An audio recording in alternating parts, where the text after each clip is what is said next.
The air in Maple Creek Commons didn't just hang heavy, it pressed down. A tangible weight of late July humidity that slicked the immaculate sidewalks and clung like Spanish moss to the precisely spaced Bradford pear trees. Breathing felt like sipping soup. In this oppressive heat, the community pool wasn't just popular, it was the shimmering, turquoise soul of the neighborhood. A rectangle of cool relief carved into the otherwise stifling green perfection. For Sarah Miller, however, that poolside often felt less like an oasis and more like a heavily monitored checkpoint, presided over by the omnipresent, unnerving vigilance of Pamela DeWitt. Pamela, whose helmet of blonde hair seemed chemically engineered to defy humidity and gravity, wasn't merely on the Homeowners Association board, she was the board in the minds of many residents. Her self-appointed fiefdom was the pool deck, her reign absolute. Whispered behind cupped hands and nervous smiles, she was Pool Patrol Karen, a moniker earned through an almost pathological dedication to enforcing a labyrinthine code of conduct. Infractions ranged from the grievous sin of bringing a non-clear beverage container onto the deck to the vaguely defined but frequently invoked prohibition against boisterous splashing, particularly if perpetrated by children deemed insufficiently deferential. Pamela seemed to possess a sixth sense for rule bending, materializing poolside with unnerving speed. Rulebook metaphorical, usually, but no less potent always at the ready. Sarah and her husband, David, navigated Maple Creek mostly under the radar. They preferred it that way.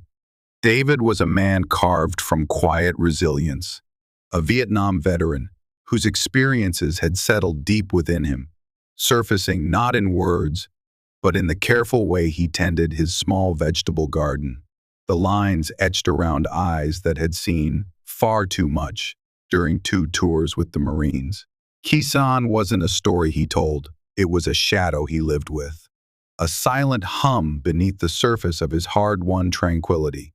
Sarah, fiercely protective of that peace, saw Maple Creek as a potential sanctuary, a place where the quiet rhythm of weeding tomatoes and watching sunsets could finally drown out the echoes of the past. They hadn't anticipated Pamela DeWitt becoming a new kind of echo, one far closer to home. Just keep our heads down, Sarah, David had murmured when they first encountered Pamela's poolside tyranny, a sharp rebuke over the brand of sunscreen Sarah was using non-approved chemical scent profile, potentially irritating to others, Pamela had declared, sniffing the air judgmentally, not worth the fight. And mostly, they hadn't fought. They endured the microaggressions, the time Pamela loudly measured the length of David's swim trunks against a laminated card depicting approved inseam lengths, or the formal warning slip left on their patio chair because David's visiting nephew, young Tommy, had performed a joyous, exuberant cannonball into the deep end. Disruptive and unsafe water entry, constituting a violation of Pool Regulation 12, subsection D, paragraph 3. Pamela had recited, her voice dripping with condescending authority, pointing a perfectly lacquered fingernail towards the densely printed rule board no one ever actually read. Each incident was a small surrender, a chip away at the peaceful anonymity they craved. Sarah would apologize politely, steer Tommy away, reminding herself it was just pool rules, trivial in the grand scheme. David would just retreat further into his quiet, observing Pamela with an unnerving stillness that Sarah recognized as banked anger. But then Pamela's laser focus shifted from the turquoise water to the small square of porch attached to their modest ranch house. The object of her escalating disapproval wasn't plastic or waterborne. It was fabric, history, and honor. It was David's flags, not the ubiquitous stars and stripes that adorned many porches, flapping cheerfully in the breeze. David's display was different. more personal, imbued with a gravity that seemed to make Pamela deeply uncomfortable.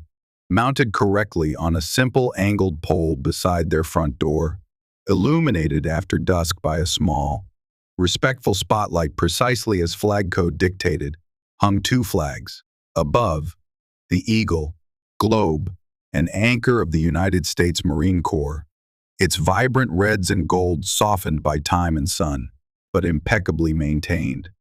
Below it, stark and solemn, the black flag bearing the white silhouette of a bowed head, a guard tower, barbed wire, and the unwavering words, POW MIA, you are not forgotten.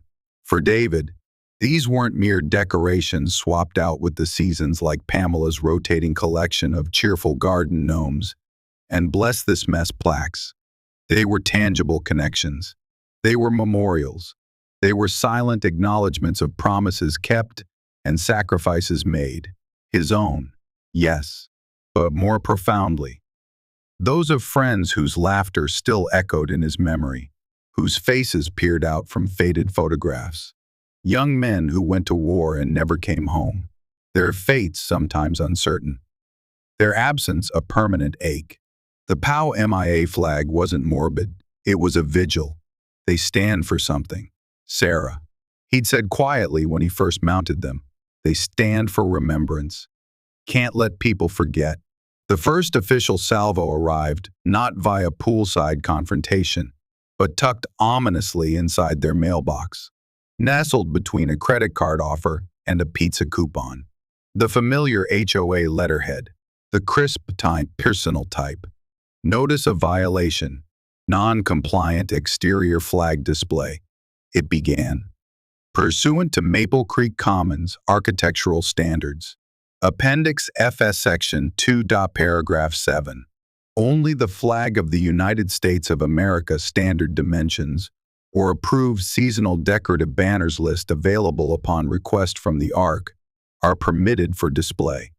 Unauthorized flags, including military or political banners, must be removed within 72 hours to avoid corrective action. It was signed, with Pamela DeWitt's signature flourish, a series of sharp, arrogant loops, as chairperson. Architectural Review Committee, a title Sarah suspected Pamela wielded like a weapon, appointing herself whenever she needed extra leverage. A hot surge of indignation flooded Sarah. Unauthorized political banners. She found Pamela later that day, holding court near the community mail kiosk, lecturing poor Mrs. Henderson about the unapproved height of her petunias. Pamela, Sarah began, trying to keep her voice steady, clutching the notice in her hand. This notice about our flags, it's the Marine Corps flag and the POW MIA flag. My husband is a Marine veteran. Surely there's an exception. Pamela turned slowly, adjusting the oversized designer sunglasses perched on her nose, her expression shifting from condescension towards Mrs. Henderson to cool dismissal towards Sarah. Sarah, dear, we all appreciate Mr. Miller's service. Truly, we do. Her tone was saccharine, implying the opposite. However, the rules exist for a reason: uniformity, consistency. These are the cornerstones of maintaining our community's aesthetic appeal and, frankly, our property values. She gestured vaguely around the meticulously curated streetscape. Imagine the visual chaos if everyone started flying flags representing their alma mater, or their favorite sports team, or, well, anything really. It would look terribly cluttered, unseemly. She paused, her gaze flicking toward Sarah and David's house, her lips thinning. And besides, she added, her voice dropping slightly but losing none of its edge, that Marine flag looks rather, well, faded, doesn't it? A bit shabby. And the black one. It's just so morbid, honestly. Sarah, it casts a rather depressing pall over the entire block. We're trying to cultivate a cheerful atmosphere here. Sarah felt her hands clench. It's not shabby, Pamela. It's earned its wear. And the POW MIA flag isn't morbid. It represents thousands of service members who remain unaccounted for. It's about respect, remembrance. It matters. Her voice trembled slightly with the effort of controlling her anger. She saw Mrs. Henderson give her a quick, sympathetic glance before scurrying away, clearly not wanting to be caught in the crossfire. What matters? Sarah, Pamela replied, her voice turning sharp and cold, devoid of any remaining pretense of neighborly concern, is adherence to the community standards. Standards you explicitly agreed to uphold when you purchased your home in Maple Creek Commons. The notice stands, 72 hours. She turned her back dismissively, resuming her critique of a nearby mailbox that apparently listed too far to the left. When Sarah recounted the conversation to David, his reaction was quiet, but absolute. He stood on the porch, looking up at the flags, his hand resting lightly on the flagpole. The setting sun caught the deep lines around his eyes. He didn't speak for a long moment. Then, he just compressed his lips into a thin, determined line. They fly according to USFLAG code. Sarah, he said finally, his voice low but firm, side by side with Old Glory when she's up, illuminated at night, treated with respect. They're not coming down. It wasn't shouted defiance. It was a statement of immovable principle.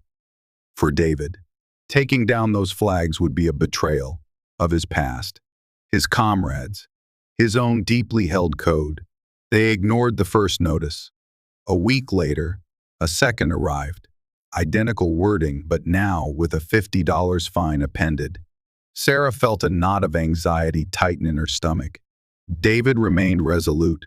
Let her send her notices, he said, his focus seemingly on pruning a stubborn rose bush. Though Sarah saw the tension in his shoulders, the third notice escalated further. The fine was now $100, with an additional $25 per day penalty, retroactive to the original deadline. It included veiled threats of legal action, liens against their property, and further remedies as deemed necessary by the board. Pamela's campaign moved beyond paper. She began making pointed remarks, loud enough to carry across lawns. Whenever she saw Sarah or David outside, some people just have no consideration for community harmony. She'd announced one afternoon, ostensibly talking to Mr. Gable across the street, but staring directly at Sarah, who was kneeling in her flower bed, trying to ignore her. Think the rules don't apply to them. Such a shame when personal agendas undermine the collective good. Mr. Gable just nodded awkwardly and hurried inside. Sarah felt her face flush, the humiliation stinging as much as the injustice. She saw curtains twitch in other houses, neighbors watching, perhaps judging, perhaps sympathizing, but remaining silent. The silence felt isolating, heavy. Is this worth it? David, Sarah whispered that night, watching him stare blankly at the television, the volume muted. The stress, the fines. Maybe we could just fly them on national holidays. David turned to her, his expression pained. Sarah, every day is a day to remember them. Taking them down, it feels like forgetting, like saying their sacrifice doesn't matter anymore except on designated days. I can't do that. His quiet conviction silenced her doubts, replaced by a fierce resolve to protect him and what the flags represented. Sarah became meticulous. She photographed the flag display from multiple angles, documenting its correct placement and respectful illumination. She printed relevant sections of the USFLAG code, highlighting passages specifically addressing the proper display of service flags and the POW MIA flag alongside the national ensign. She scoured the labyrinthine HOA bylaws again, finding ambiguous clauses about patriotic displays that could arguably encompass David's flags, suggesting Pamela's interpretation was not just rigid, but willfully hostile. She drafted a formal, registered letter to the entire HOA board 5 members, including Pamela and the seemingly spineless president, Arthur Jenkins, detailing Pamela's targeted harassment, outlining David's service history, attaching the flag code documentation, and formally protesting the fines and threats. She requested a formal board review. Weeks passed. The only response was another fine notification slipped under their door, this one totaling several $100s, personally delivered by Pamela, who dropped it on their mat with a smirk before striding away. The official silence from the rest of the board was deafening, implying complicity or cowardice. The neighborhood tension was palpable. Sarah noticed some neighbors avoiding eye contact, while others offered small, almost furtive gestures of support. A quiet hang in there from Mrs. Henderson. A plate of cookies left on their doorstep by the young couple next door with a note saying, "We support veterans." But no one challenged Pamela openly. Her grip on the HOA, her willingness to wield its power arbitrarily, seemed to hold the community in a state of low-grade fear. Then came the Tuesday morning that shattered everything. Sarah stepped onto the porch, reaching for the rolled-up newspaper, anticipating another day of simmering anxiety. But something was wrong. The air felt bare. Her eyes instinctively shot upwards. The flagpole stood stark and empty against the morning sky, the metal gleaming uselessly in the early sun. The flags were gone, not lowered, not folded, vanished. A sound escaped her throat, a strangled gasp. Ice water seemed to flood her veins. "David!" Her voice was sharp with sudden terror. He appeared in the doorway, coffee mug in hand, his usual morning ritual interrupted. He followed her horrified gaze upwards. Confusion flickered across his face, quickly replaced by a dawning, sickening understanding. "No," he breathed. They searched frantically. The porch, the surrounding azalea bushes, the neatly edged lawn. Nothing. Not a shred of fabric. The mounting bracket on the pole showed faint scratch marks, as if something had been forcibly unscrewed or pried away. They weren't just missing, they were taken, stolen. David's face, a landscape Sarah knew so well, seemed to crumble inward. The quiet stoicism that was his armor fractured. He slowly sank onto the top porch step, burying his face in his hands, his shoulders shaking almost imperceptibly. The sight broke Sarah's heart, but grief was instantly consumed by a white-hot, protective fury. There was no doubt in her mind, none. She didn't think, she reacted. She strode across the perfectly manicured lawn, separating their house from Pamela DeWitt's slightly larger, even more immaculate one. She didn't knock politely. She hammered on the glossy front door with her fist, the sound echoing unnaturally in the quiet morning air.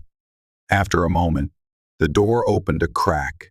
Pamela peered out, clutching her silk robe, her expression carefully arranged into one of sleepy surprise. "Sarah, good heavens!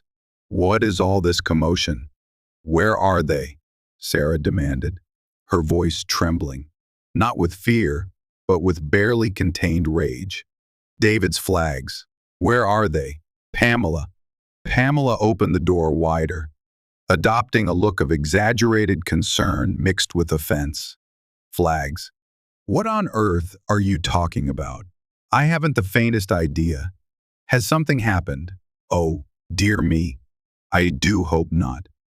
Perhaps the wind took them. It was quite blustery overnight. Her eyes, however, held a telltale glint, a flicker of smug triumph she couldn't quite conceal. The wind didn't unscrew brass fittings and carry them away. "Pamela." Sarah shot back, stepping closer. "Give them back. I resent your accusatory tone, Sarah." Pamela sniffed, drawing herself up to her full height, clutching the robe tighter. "And your presence on my property uninvited. I haven't seen your flags. And frankly, as I have repeatedly stated, Their removal is not only compliant with, but required by HOA regulations. Perhaps someone else who respects the rules finally took matters into their own hands. The implication hung poisonously in the air. Just then, a hesitant voice interrupted them. Mr. Henderson, their elderly neighbor from 2 doors down, was shuffling towards them, his brow furrowed with concern. "Morning, ladies. Everything all right? Bit loud over here." He paused, sniffing the air. "Funny thing. I was out early walking Buster. Thought I smelled something, like burning cloth. Over here," he gestured towards the side yard of Pamela's house, near where she kept her bins concealed behind a pristine white lattice fence. Didn't think much of it, but his voice trailed off as he saw the look on Sarah's face. Burning. The word hit Sarah like a physical blow. A cold dread washed over her, extinguishing the heat of her anger. Burning cloth. She stared at Pamela, whose carefully constructed mask of innocence slipped, revealing a flicker of genuine panic before being hastily rearranged. Ignoring Pamela's sputtering protests. "Now see here. This is outrageous." Sarah pushed past her, her feet moving automatically towards the side yard, towards the spot Mr. Henderson had indicated.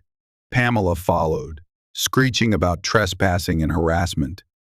Behind the lattice fence, nestled in the dew-damp grass near the recycling bin, was a small, blackened, circular patch, and within it, the unmistakable, heartbreaking evidence. Charred fragments of heavy fabric, a glint of gold thread here, a scorched piece of scarlet there. The unmistakable texture of melted black nylon fused together. The acrid, sickening smell of burnt synthetic material hung faintly in the humid air. Pamela DeWitt hadn't just stolen David's flags. She hadn't just hidden them or thrown them away. She had deliberately, hatefully, set them on fire, symbols of his service, his sacrifice, his connection to fallen brothers, incinerated like common garbage. Sarah felt a wave of nausea. She didn't scream. She didn't cry. A cold, hard numbness settled deep in her chest. She turned, without a word, and walked slowly back towards her own house. Pamela's shrill denials fading behind her. David was still sitting on the steps, his head bowed. He looked up as she approached, his eyes searching hers, already knowing, dreading the answer. Sarah knelt beside him on the concrete step, the rough texture biting into her knees. She burned them. "David," she whispered, her voice hollow. She took them, and she burned them. The change that came over David was terrifying to witness. The grief, the vulnerability she'd seen moments before, vanished. It was replaced by something deep, primal, and cold. A stillness descended upon him, but it wasn't resignation. It was the controlled, focused fury of a man pushed beyond his limits, a fury that resonated with the cold knot tightening in Sarah's own gut. He stood up slowly, his gaze fixed on the empty flagpole, then turning towards Pamela's house, his expression unreadable, but radiating an intensity that made Sarah shiver despite the heat. They called the police. Officer Miller, no relation, ironically arrived, listened with professional sympathy as Sarah recounted the entire history, the escalating notices, the harassment, the confrontation, Mr. Henderson's testimony, the discovery of the burn site. He meticulously examined the charred remnants, bagging a few fragments as potential evidence. He took Mr. Henderson's formal statement. Then he went across the street to speak with Pamela. He returned minutes later, shaking his head, his expression frustrated. "She denies everything, of course," he told them quietly. "Claims you're harassing her because of the HOA dispute. Says the burn spot must be from neighborhood kids or residual from fireworks weeks ago. Without a direct witness seeing her take the flags or start the fire," he sighed. Proving theft and arson beyond a reasonable doubt is tough. Best I can do is file a detailed report documenting everything, the history, the threats. Mr. Henderson's statement, the suspicious burn site. Destruction of property is clear, but connecting it directly to her for criminal charges. He left the sentence hanging. The implication clear. I strongly suggest you document absolutely everything. Keep copies of all HOA correspondence and consider pursuing civil action. Sometimes that's the only recourse. Civil action. Small claims court. Suing for the replacement cost of 2 flags. The idea felt like rubbing salt in a raw wound. How could a check compensate for this deliberate act of desecration? For the violation of something so sacred to David, Sarah felt a wave of profound helplessness wash over her. Defeated, David seemed to retreat into that silent place again, the rekindled light in his eyes extinguished, leaving only weary resignation. The bare flagpole became a monument to their impotence, a constant throbbing ache in the center of their lives. That evening, sitting numbly at her computer, Sarah felt desperate. She needed to tell someone who would understand, not just sympathize, but grasp the gravity of what burning those specific flags meant. She logged into a small, private online forum she belonged to, a support group for families of Marine Corps veterans. With trembling fingers, she typed out the whole story, the petty pool rules, Pamela's obsession, the flag dispute, the escalating threats, the theft, the horrific discovery of the burned remains, the police's limited options, the profound pain it had inflicted on David, how it felt like his service, his history, was being erased, desecrated. She didn't rage or demand action. She just laid bare the hurt, the frustration, the feeling of being utterly alone against this vindictive neighbor. She hit post, feeling a small measure of relief just from sharing the burden. The response was instantaneous, a flood of digital solidarity. Messages poured in, expressions of outrage, shared anger, stories of similar disrespect encountered elsewhere, offers of support. Veterans and their families understood the symbolism, the deep offense. Then, a private message notification popped up. It was from the forum administrator, username, Gunnyret, a retired master gunnery sergeant. Sarah, the message read, direct and concise. Just read your post about your husband David and the flag incident. This is completely unacceptable. Burning a Marine Corps flag and a POW MIA flag is beyond the pale. This doesn't stand. Can you privately provide me with your full address and David's full name, rank, and unit information from his time in service? We have resources. We don't let our own be treated like this.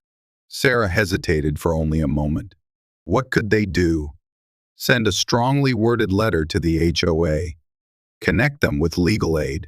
Still, the unwavering tone of the message, the implied promise of action from someone within the Marine community, felt like a lifeline. She typed out the requested information, her heart pounding with a mixture of hope and uncertainty, and sent the reply. She tried not to expect too much. 3 evenings later, the oppressive humidity of the day was just beginning to break as dusk painted the sky in hues of orange and purple. Sarah was washing dishes, staring blankly out the kitchen window. David was in his armchair, ostensibly reading a history book. But Sarah knew he wasn't absorbing the words. Suddenly, a low, rhythmic rumble permeated the quiet evening air. It grew steadily louder, deeper than normal street traffic. It wasn't just sound, it was a vibration felt in the chest. Then, overlaid on the rumble, came another sound, sharp, distinct, perfectly synchronized. The unmistakable cadence of marching feet. Thump, thump, thump, thump. David looked up sharply, his head cocked, listening intently. What is that? They moved together to the front window, peering out into the twilight. What they saw made Sarah gasp, her hand flying to her mouth, turning the corner onto their quiet suburban street. Moving with the fluid precision of a single organism was a column of United States Marines, not reservists on weekend drill. These were active duty Marines, immaculate in their dress blue Alpha uniforms. The iconic midnight blue trousers, sliced vertically by the brilliant scarlet blood stripe, the high-collared blue coats, adorned with rows of brightly colored service ribbons, gleaming brass buttons catching the last rays of the sun, and sharp marksmanship badges. Crisp white barracks covers sat squarely on their heads. They marched four abreast, boots striking the pavement with disciplined power, their posture ramrod straight, faces set in neutral expressions of focused purpose. An aura of controlled power emanated from them. Leading the formation, matching their stride, was a captain, his rank insignia gleaming on his collar, his bearing radiating quiet authority. They carried no weapons, but their presence was more impactful than any armament. Neighbors, drawn by the unusual sound and the stunning spectacle, began emerging from their houses, gathering silently on their lawns, their faces a mixture of confusion, curiosity, and dawning awe. Phones started appearing, held up to capture the unbelievable scene unfolding on Maple Creek Commons. The Marine column continued its steady advance, marching directly towards Sarah and David's house. With sharp, synchronized movements, they halted precisely in front of the lawn, forming two perfect ranks facing the porch. A silent, imposing wall of blue and scarlet. The captain took 3 precise steps forward, halting exactly at the bottom of the porch steps. He executed a flawless, knife-edged salute, his white-gloved hand slicing through the air. "Mr. David Miller," the captain's voice rang out, clear, strong, and respectful, cutting through the stunned silence of the evening. David, moving as if in a trance, straightened his shoulders and stepped out onto the porch. Sarah followed close behind, her heart hammering against her ribs so hard she could feel it in her throat. "Yes," David managed, his voice thick with emotion. The captain held the salute for a moment longer, before lowering his hand crisply. "Sir," he continued, his voice resonating with formal gravity, "my name is Captain Evans. We are Marines from the Tuan Battalion, 6th Marines, currently stationed at Camp Lejeune. We were informed by retired Master Gunnery Sergeant Thompson of the recent incident involving the theft and desecration of your service flags." He paused, letting the words hang in the air, his gaze sweeping briefly but deliberately across the assembled neighbors, his eyes lingering for just a fraction of a second longer on the figure of Pamela DeWitt, who had emerged onto her own porch across the street, her face pale, her usual haughty expression replaced by one of utter shock and growing alarm. "Sir," Captain Evans continued, his voice ringing with conviction, "on behalf of the Commandant of the Marine Corps, Major General Smith commanding the 2nd Marine Division, and every Marine currently serving, we wish to express our profound regret and unequivocal outrage at the disrespect shown to you, Mr. Miller, a decorated combat veteran of the Vietnam War, disrespect shown to the United States Marine Corps, and disrespect shown to the sacred memory of those represented by the POW MIA flag. Such cowardly actions," the captain declared, his voice rising slightly, ensuring every neighbor, especially Pamela, could hear clearly, "are an insult not only to you and your honorable service, but to the sacrifices of all who have worn the uniform and served under those colors. They are an affront to the values we defend. They will not stand unanswered. They will not be tolerated." He turned slightly and gave a quiet, almost imperceptible nod Two Marines, a staff sergeant and a corporal, stepped forward smartly from the ranks. The staff sergeant carried a perfectly folded American flag, its stars uppermost. The corporal carried two new flags, crisp and brilliant, a brand new Marine Corps standard and a stark, new POW MIA flag. Sarah noticed then that David's flagpole, previously scratched and bare, now gleamed. Someone, likely an advanced member of this detail, must have quietly repaired and polished it earlier, with solemn, practiced precision. The two Marines approached the flagpole. The corporal expertly attached the new USMC and POW MIA flags to the halyard. As he raised them slowly, the fabric unfurled, catching the slight evening breeze. The eagle, globe, and anchor bold against the twilight sky. The black POW MIA flag a stark reminder beneath it. The small spotlight Sarah and David kept on them flickered on, seeming brighter than before, bathing the flags in respectful light. Simultaneously, the staff sergeant holding the folded American flag took one step forward. With deliberate, reverent movements, he began to ceremonially unfold it, assisted by the corporal who had finished raising the other flags. They held the stars and stripes taut between them, a vibrant banner in the dimming light. Then, with meticulous precision, they began the traditional 13 folds of the flag folding ceremony. Each crisp fold, executed in poignant silence broken only by the distant chirping of crickets, represented a principle, a tribute, a piece of history. The watching neighbors stood motionless, captivated by the solemn ritual. When the final fold was complete, forming the iconic blue triangle emblazoned with white stars, the staff sergeant held it carefully. He marched it 3 steps forward and presented it to Captain Evans. Captain Evans took the folded flag. He turned back to David, who stood frozen on the porch, tears now openly tracing paths down his weathered cheeks, his hand instinctively covering his heart. "Mr. Miller," the captain said, his voice softer now, but still resonant with sincerity.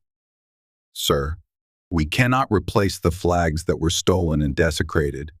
We cannot erase the disrespect you and Miss S. Miller have endured."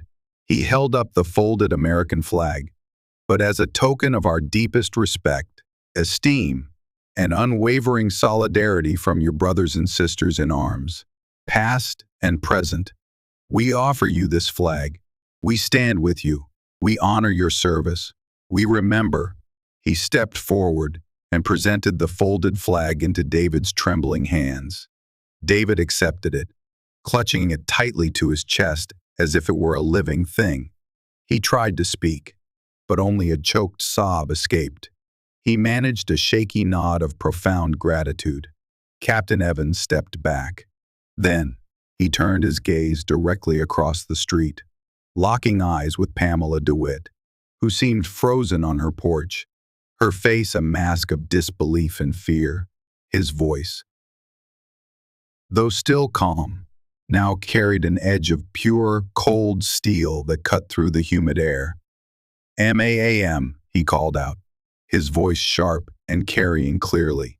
"The United States Marine Corps takes the honor of its symbols and the respectful treatment of its veterans with the utmost seriousness. The despicable act committed against Mr. Miller and these flags," he gestured towards the newly flying emblems, "is noted. Be assured that we are fully aware of the circumstances." He paused, letting the weight of his words sink in.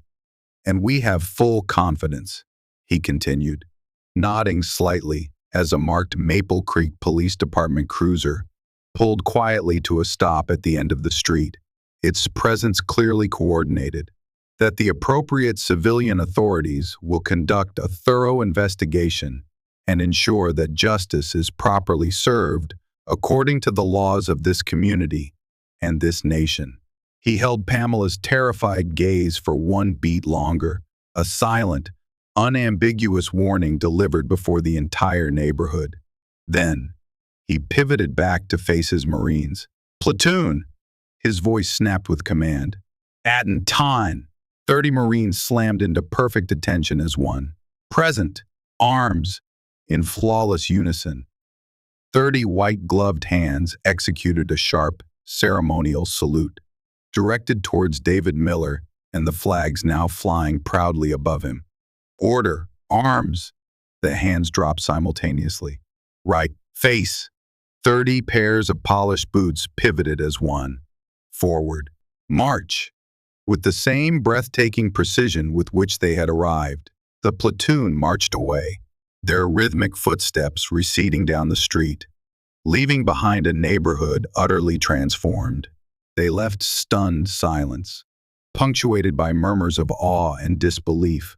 They left Pamela DeWitt stumbling hastily back into her house, slamming the door shut. They left 2 police officers conferring quietly with Officer Miller, who now had a much stronger case.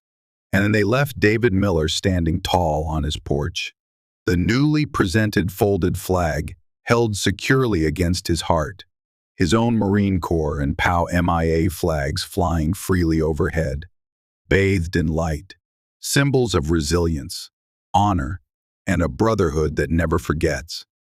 The aftermath was as swift as it was decisive. The Marines' dramatic, public ceremony, witnessed by nearly the entire block, recorded on multiple phones, and formally noted by the police, shifted the narrative irrevocably. This was no longer a petty HOA squabble. It was an affront to military honor that resonated far beyond Maple Creek Commons.